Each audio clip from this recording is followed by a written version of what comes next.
Bonjour, j'espère que tu vas bien. Pour moi, je dirais que ça va mieux parce qu'hier soir, c'était un petit peu difficile.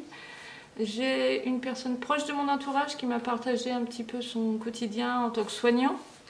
Et ça m'a un peu retourné parce que j'ai appris plein de choses sur leurs conditions en fait actuelles. Et puis j'ai trouvé ça difficile, ça m'a un peu inquiétée aussi. Donc j'étais pas mal dans l'angoisse. Alors pour remédier à ça, j'ai essayé de tricoter, mais après rapidement il fallait coucher les enfants. Donc au final c'est cette nuit. Je me suis réveillée et je me suis réaccordé une pause tricot. J'ai libéré mes émotions et ensuite c'est passé. J'ai retrouvé une certaine zénitude. Donc pour moi aussi en fait c'est pas évident cette situation. Il y a des hauts, des bas et puis on est vite confronté à nos peurs, à nos incertitudes. On ne sait pas trop ce qui va nous arriver.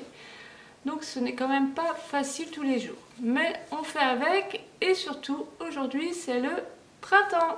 Alors aujourd'hui pour le printemps je porte du rose. Donc on peut dire que le rose c'est ma couleur préférée avec le bleu. Pas très original. Donc ça c'est une laine justement de Madeleine et Philibert dont je parlais dans l'avant-dernière vidéo. Et c'est le gilet qu'on retrouve dans ma formation Mon gilet parfait. Donc il y a plusieurs types de gilets. Et ça c'est le gilet avec bordure torsadée sans boutonnière. Et on a ici, enfin j'ai rajouté donc des côtes torsadées ici. Et des petites côtes torsadées ici. Mais bien sûr tout ça c'est modulable. Alors ce que j'ai fait, et c'est ce que je fais très régulièrement, quand ça ne va pas, j'ai tendance à faire un plongeon dans mon univers créatif. Donc là ce que j'ai fait c'est jeter un œil sur toutes les pelotes que j'avais. Donc je les ai toutes regroupées. Finalement, j'en ai pas mal, hein. Je pense que je vais largement tenir le confinement. Ça m'a donné plein d'idées d'accessoires en particulier parce que je n'ai à chaque fois que des petites quantités. La plupart du temps, ce sont des restes de projets que j'avais réalisés avant. Mais justement, là, ça va être l'occasion de m'occuper de tous ces bébés laineux qui n'attendaient que ça. S'il n'y avait pas eu le confinement, je pense que j'aurais fait une marinière, mais ce n'est pas grave, elle attendra son heure. Alors hier j'ai reçu un message de Blanca qui me disait que malheureusement elle n'avait pas pris le temps d'acheter de la laine avant le confinement et que du coup elle se retrouvait bloquée sans fil. Déjà première chose, parfois on dit qu'on n'a pas de fil, comme moi je le pensais un petit peu au début de ce confinement en me disant ah zut j'ai pas commandé suffisamment tôt de quoi faire ma marinière. Puis finalement vous voyez j'ai largement de quoi m'occuper et prendre du plaisir avec le tricot. Donc peut-être bien regarder s'il ne vous reste pas une pelote par-ci par-là. Ensuite, ce que vous pourriez faire dans la situation de Blanca, c'est détricoter un ouvrage qui ne vous plaît pas. Et j'ai vu que Joueuse de pelote, que vous connaissez certainement sur YouTube, qui elle aussi d'ailleurs fait des vidéos, je pense une par jour pendant le confinement, elle a choisi de faire une vidéo qui vous montre comment détricoter un ouvrage. Donc si jamais c'est une technique que vous ne maîtrisez pas, allez voir sa vidéo, je vous mettrai le lien en dessous donc dans la description. Quand on n'a pas de fil, ça c'est une première possibilité. La deuxième possibilité ce serait de couper des vieux t-shirts ou bien des leggings si vous avez ça. Alors évidemment ça ne va pas vous donner une belle pelote moelleuse de fil mérinos, mais vous pouvez le transformer en pelote. Donc ça se tricote, même si c'est assez, comment dire, assez tendu pour le tricoter, mais ça se tricote avec de grosses aiguilles.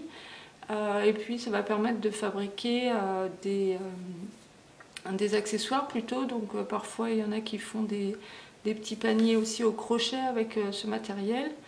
Et puis si ça vous intéresse, vous pouvez aussi vous intéresser au tawashi. Là j'en ai un. Bon, qui ne ressemble plus à grand chose parce que je m'en sers régulièrement. Donc ça c'est mon petit garçon qui a fabriqué ça l'année dernière à l'école. Là aussi dans la description je vous mettrai un lien pour une vidéo pour que vous voyez comment réaliser ça. Et puis la troisième possibilité que j'ai suggérée à Blanca, c'était de lui dire si elle va se réapprovisionner dans un supermarché prochainement. Parfois ils ont un stand, alors là avec le printemps souvent je pense qu'ils les enlèvent parce que c'est plutôt pendant l'automne-hiver qu'on voit ça, mais parfois ils ont un portant avec quelques pelotes d'acrylique. Et puis si aucune de ces solutions ne vous inspire, n'hésitez pas à vous tourner vers un autre art créatif. Le principal, je pense, dans ce quotidien particulier, c'est de rester bien créative. La peur et la créativité ne font pas bon ménage, et comme la peur est assez envahissante ces jours-ci, c'est bien de se garder un petit espace de créativité, de retrouver un peu l'enfant qui se trouve en nous et de le laisser s'exprimer. D'ailleurs, je finis cette vidéo en vous parlant de couture, puisque on a vu ça un petit peu partout. Des personnes cousent des masques.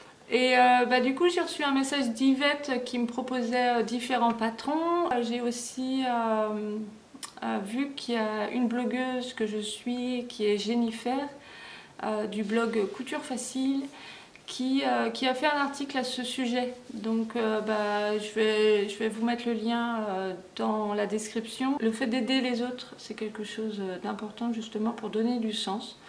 Donc si c'est quelque chose qui vous fait plaisir et puis qui vous ressource, eh bien n'hésitez pas à aller faire un petit tour du côté de la couture.